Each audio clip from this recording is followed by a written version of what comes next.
Hello, everyone, and welcome to EH Viro Enthusiast. Here's what's coming up. Could London become fare-free as campaigns for free public transport gains momentum to tackle inequality and pollution in the UK? Will this go ahead, and what are the thoughts of many along the communities in London and across the UK?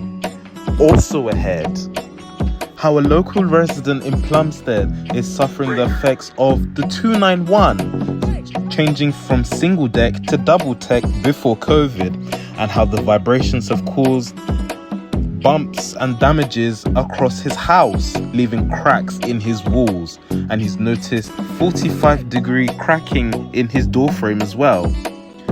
Could the Grinch Council possibly take a look into this and how they could help him to tackle this situation? Then, with London bus heat complaints the highest on record, we take a deep dive into the 276 complaints this year, which is up 155 from last year and 149 from 2023. We take a look at temperatures which have soared above 28 Celsius.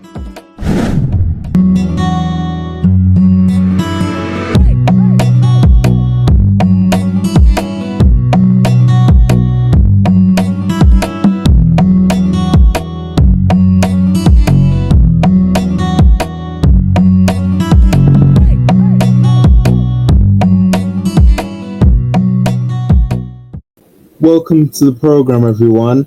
I'm EH Viro Enthusiast in London. And tonight we start off by talking about the latest on TfL and the temperature complaints. Londoners know better than most that summer in the city can be mixed blessings. When the sun shines, the capital sparkles, but when the temperature rises too far, the cracks in the city's infrastructure begins to show, and nowhere is that more evident than on public transport. Tonight, we're looking at any of all of the issues that affects millions of passengers daily, the rising numbers of complaints about the heat on London's buses and trains. New figures from Transport for London revealed that 2025 has already seen more complaints about overheated buses than any year on record. Just to give you these numbers so far this year, there have been 276 official complaints lodged by passengers about buses being too hot. That might not sound like much at first glance, especially compared with the scale of London's transport system. Every year, passengers make around 1.8 billion journeys on buses alone. In that context, TfL argues a few hundred complaints hardly register, but numbers only tell part of the story. Look at the trends and the picture changes dramatically. In 2024, there were 155 complaints, and in 2023, there were 149. And back in 2022, the figure for the entire second half of the year was just 51. That means that complaints have more than quintupled in just 3 years. And in a service where most passengers never file an official complaint at all, it suggests that far more people are suffering in silence. Step onto a London bus during a heat wave and it doesn't take too long to understand the frustration. Windows are pushed open, fans whirring overhead, passengers waving newspapers or bottles of water to try and cool down. For those with short journeys, it may be uncomfortable but bearable. But for older passengers who are more vulnerable, younger children, or people with health conditions, the experience can tip from uncomfortable to unsafe, causing many health risks as well. Those with those health risks describe the feeling of being drained, sweaty, and exhausted after what should be a simple trip. Some Londoners say they've started to avoid buses altogether during the hottest days, choosing to walk or cycle instead, just to escape the stifling heat. So, What is Transport for London doing about it? The organisation has pointed that 6,000 buses in the fleet are fitted with some kind of air cooling system. But here's the catch: air cooling isn't the same as air conditioning. In practice, it usually just means ventilation systems designed to move air around rather than technology that lowers the temperature of that air. As a result, even buses with cool air systems often feel little different to those without it. The most basic solution, opening windows, remains default for thousands of vehicles, and when buses are packed, the air quickly grows hot and stale. And even though opening the windows doesn't change much, it does help slightly then without opening the windows and suffering without the air conditioning as well. Now, TfL says that it's gradually upgrading its fleet. All of the new double-decker electric buses are now delivered with built-in air conditioning cooling systems as well, and changes have been made to improve the comfort on older vehicles too. Reflective roofs to stop buses absorbing so much heat, extra insulation to trap less warmth inside, and adjustments to ventilation. But the pace of the change is slow. With thousands of buses on the streets, retrofitting is expensive and takes time. But for now, on TfL, they've said that they're focusing on giving advice and urging passengers to carry water, to look after each other, and to avoid unnecessary travel during the most hottest parts of the day. Now, of course, this isn't just a problem on buses. The London Underground has long been infamous for its summer heat. New measurements show that the Victoria line is currently the hottest on the network, with average summer carriages temperatures climbing beyond 30 degrees Celsius. That figure is not just uncomfortable, it's higher than the legal threshold for transporting livestock in Britain. It's an uncomfortable comparison, but one that campaigners have not hesitated to point out. The reasons for this are much well understood. Much of the bus tube network are old and in some cases more than 150 years old. The deep level tunnels built through London's clay were never designed with the cooling in mind. Over time, they've acted like the giant storage heaters, absorbing warmth from the train and passengers during the day and releasing it back into the air. Every braking train adds to the problem, generating more heat than has nowhere to go. And millions with passengers traveling daily, the system effectively becomes a heat factory. Engineers face a daunting challenge. The tunnels are too small to fit conventional air conditioning units on trains. That means many of the solutions we might expect, like the systems used on cars or modern buildings, are simply not possible on the underground. Instead, TfL has carried out a patchwork of measurements. Large ventilation shafts have been built to move air around the tunnels. Industrial fans have been installed in some stations. Cooling systems have been tested in specific areas. One experiment used water pumped beneath the Victoria station to draw heat out of the tunnels. And newer trains, such as those planned for the Piccadilly line, are being designed with air cooling built in. Meanwhile, regenerative braking systems are now reducing the amount of heat generated when the trains slow down. But despite all of these efforts, progress has been slow, and the uncomfortable truth is that the conditions on the underground have actually worsened over time. A report earlier this year suggested that the average temperature in the tube are now between 1 and 3 degrees hotter than a decade ago. In other words, the problem isn't just persisting, it's intensifying. And there's a wider backdrop here: climate change. The Met Office has warned that London is seeing more frequent and intense heatwave summers. Highs that once feel extreme are becoming normal.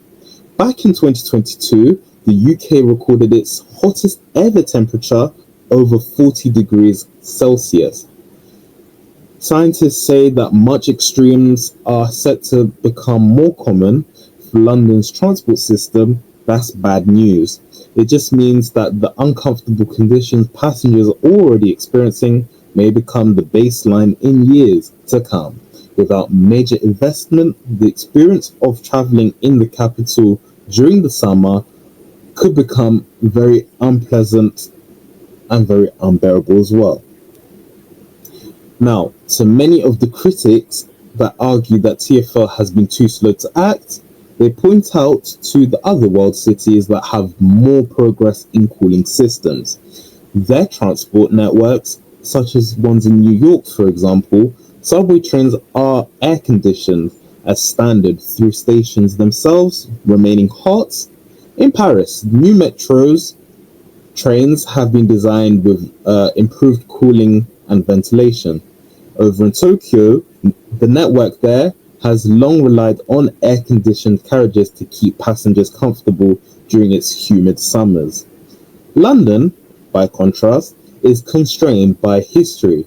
Its tunnels are narrower than most, and its fleet of vast retrofitting technology is expensive and complex. But critics have suggested that excuses will not keep passengers safe or comfortable in the decades ahead.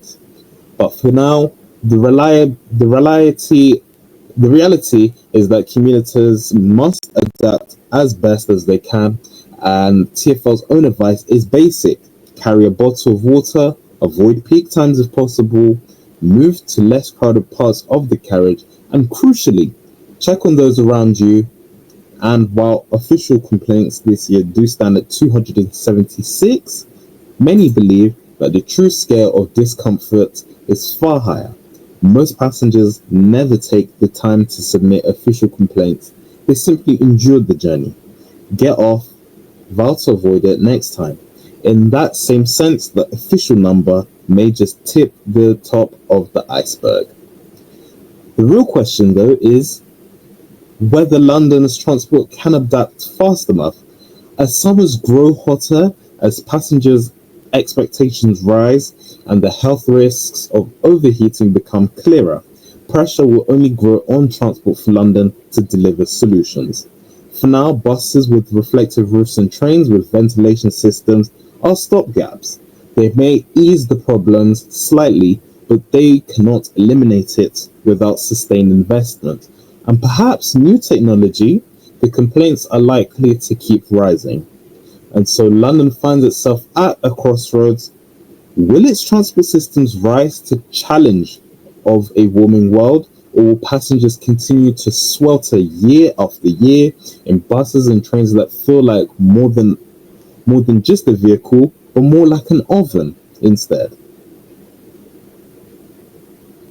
For Londoners, that summer continues becoming a test of endurance, and unless radical change is made in the future of travel, it may become more hotter. And hopefully TfL can do something to sort it out for those passengers who take daily trips along their transport network. Now, coming up after a break, could we see London shift towards a fare free transport system? Is it likely? And what this scheme means? We'll have that after this break.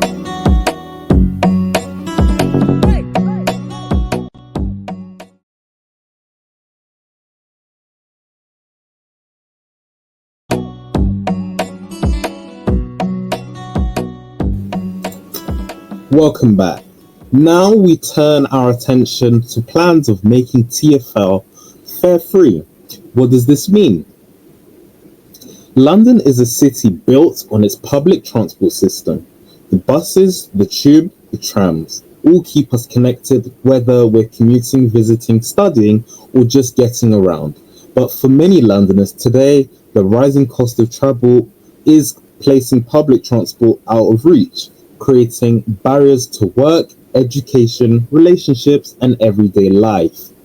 A growing coalition of community organizations, trade unions, environmentalists, and activists has launched an ambitious campaign, Fare Free London. calling for a bold and potentially transformative change, making public transport in the capital free at the point of use. It's a simple concept, but a radical one. In practice, treat public transport like the NHS, parks, or education. Freely accessible, publicly supported, and fundamentally a public good. Campaigners argue that this is not just a transport policy, it's a social justice measure, a climate imperative, and a re-imaging of the city itself. Launched in February 2024, Fare Free London brings together community groups, unions including Unison, branches, environmental organizations like Greener Jobs, alliances, and Tipping Point, as well as activists from the Stop the Silver Line Tunnel coalition. From their opening meetings at Waterloo Action Centre, they find a clear vision. Quote, free public transport opens to the city, to all. Central to a vision of London as a city where people, their health, and the lives they live continue come first. The campaign aims are straightforward but transformative. Social justice, making public transport accessible to low-income families who may lack private vehicles and often must choose between travels and essentials.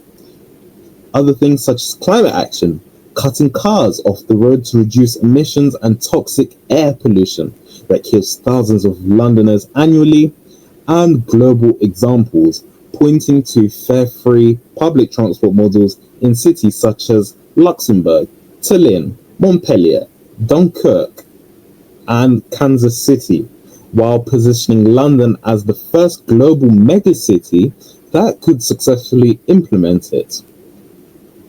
The debate has gained momentum. Just recently, the House of Commons Transport Committee proposed fare-free London buses for under 22s as a pilot scheme.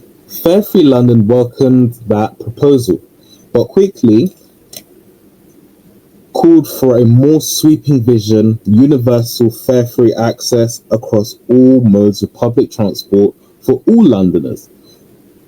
The campaign highlights lived consequences for high fares. Simon Pirani, a campaign organizer, has talked about how reporters that steep travel costs are affecting Londoners of all ages, limiting access to work, education, even cultural and social life, while exacerbating inequality. Caroline Russell, the leader of the Green Party group on the London Assembly, has voiced similar concerns, noting that fare-free travel for under 22s is just the start, and for her, a truly fair and accessible transport system is one where, regardless of income or age, no one has to choose between paying their rent or tapping their Oyster card. The push for fare-free travel is gaining traction on multiple fronts. Fare Free London has received positive coverage in trade press, with Transport Extra highlighting the campaign's framing of transport as a good for public akin to healthcare or parks, and for policy where fare revenue could eventually be reduced to zero. Campaigners are also organising conferences and meetings. A major public conference is scheduled for Saturday, September 27th, where international speakers from Brazil, France, India, Scotland will discuss global fare-free implementations. Early in the year, events during London's Climate Action Week have examined how fare-free transport intersects with energy and climate justice. Presentations included examples from Brazil and discussions on broader implications of transport policy. International experience is often cited to counter naysayers. Brazil, for instance, has rapidly expanded zero-fare systems over 5 million people in 116 municipalities. Now having access to fare-free public transport, Montpellier, with a population of 500,000, became the largest fare-free city in France, in December 2023. Other examples include fare free transports in two European capitals, Tallinn and Luxembourg, and across cities in the US, China, and beyond. Even Belgrade joins the trend, launching the city-wide free transport in 2025. Implementing fare-free transport in London would require new models of governance and financing. The campaign briefing from 2024 outlines a potential approach, redirecting revenue from user charges or parking penalties. Land value capture has also modeled on the tools for the Elizabeth line, including community infrastructure, levies, and business rates. National reforms ending fuel duty freezes, cancelling non-climate compliant road buildings, and introducing progressive taxation measures such as wealth or capital gain tax reforms. These proposals reflect the campaign's belief that fare-free transport should not mean cutting jobs. Rather, it just means properly funded and supported with secure, fairly rewarded staff. Many supporters have argued that fare-free transport would rapidly reduce car usage, easing congestion and improving public health through active travel while fostering a social cohesion and greater access to opportunity. It's just possible to organise things this way, Simon Perry insists, like the NHS, like parks. Doctor trade unions such as Doctor in Unite note that mental well-being and physical health benefits, citing reduced isolation, better access to green spaces, and more equitable mobility for precarious workers and those seeking asylum. What are the obstacles? Opponents cite the heavy reliance of TfL on the fare revenue, around 4 billion yearly, accounting for nearly 70% of income, compared to cities like Paris at 26%, Hong Kong at 36%, or New York at 38%. Still, campaigners argue that the current structure is a policy choice and not a necessity. TfL receives additional funding from the central government, congestion charges, business rates, retention, and other sources, which is a shift towards lower and fair or fareless models is possible, they say, with political will and system reform. As the campaign gains momentum, the political balance will be a key fare-free London, aiming to persuade the mayor and GLA to commission research into implementation and roll out pilot schemes. The first test they pose should not just target youth, but the entire public transport network and all Londoners as well. And coming up after the break, we'll turn our attention to a local resident living in Plumstead on his concern about the 291 double-decker buses which pass through his area. We'll have the latest after this short break. And finally, tonight, we turn our attention to a story from Plumstead that has left one local resident questioning whether London's buses are sometimes a little too big for their own good. The 291 bus route, which winds through residential streets in Plumstead, has recently been upgraded to double-decker buses. This was changed before COVID-19, just as a reminder for the viewers, which was intended to carry more passengers during peak hours and improve efficiency on a busy London route. But for one resident, the new large buses have brought more than just convenience, they've brought damage and concern. According to the resident, the double-decker bus on the Timblecroft lane came perilously close to his property, scraping the side of his home and leaving visible marks on the exterior wall. He says that the incident was, quote, distressing not only because of the physical damage, but also because it's raised worries about the safety of the street and the sustainability of such large vehicles on narrow residential roads. The street itself, like many in London, is relatively tight, with limited space for large vehicles to maneuver. Residents have long been aware of the challenge posed by the traffic delivery trucks and service vehicles, but the introduction of double-decker buses has amplified the concerns. One neighbor described seeing the buses, quote, squeezing through as if the houses were in the way, highlighting the difficulties drivers face navigating these tight corners. The implications go beyond a single scraped wall. Neighbors worry about potential accidents involving pedestrians, parked cars, and even pets. While double-decker buses are common sights around London, narrow residential lanes like Timbercroft Lane may not have been designed with vehicles of this size in mind. The incident has sparked a wider conversation about how to balance the operational needs of public transport with the safety and well-being of local people in the community. Transport for London has responded, and they have said that they are aware of the situation and they are investigating. They have confirmed that safety is a top priority and that the route and vehicle specifications will be assessed to determine if adjustments are necessary. This could include changes to the type of bus used, alterations to the route, or even additional signage to warn drivers and residentials of potential hazards. Local authorities are also involved as they are examining whether the road modifications or protective measures for resident properties might need revisiting. Community members have called for consultations emphasizing those who live along the route should have a say in how it is managed, particularly when the changes in the bus design or capacity could affect daily life.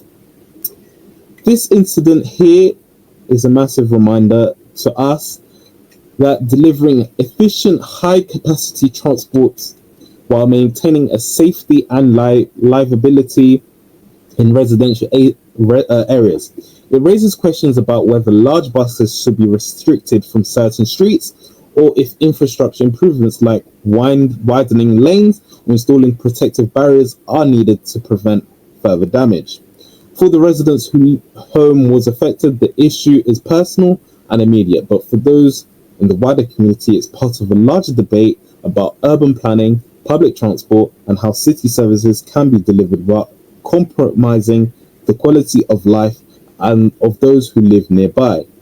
The delicate balance between public needs and private property rights is on a full display here, and the outcome of TfL's investigation will be quite widely watched, and we'll wait to see what their response to the local community in Plumstead will be on how they will help to the people who live within the area and how they can help to protect them, because this is not something that you would want to experience if you were living around an area like that and you had to face the same thing that this local in Plumstead was going through.